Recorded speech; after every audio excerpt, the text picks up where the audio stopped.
Haiti is a nation of courage, faith, and resilience. But behind its strength lies a challenge that has held the country back for generations. Corruption is more than a single bribe. It is a system of delays, hidden payments, unfair decisions, and broken trust. When corruption spreads, citizens pay the price. They lose services, they lose opportunities, and too often, they lose hope. In Haiti's Corruption Reduction Model, Dr. Plourde Vallon offers more than criticism. He presents a practical roadmap for reducing corruption and rebuilding public trust. The model is built on 4 pillars: seal the leaks, reduce discretion, create real consequences, and bring sunlight and oversight.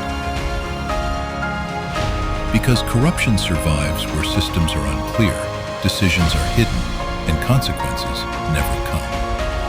Haiti's future does not have to be defined by crisis. It can be rebuilt through integrity, accountability, and systems that protect the people.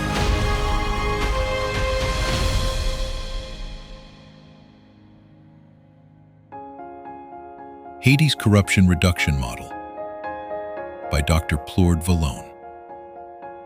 Available now.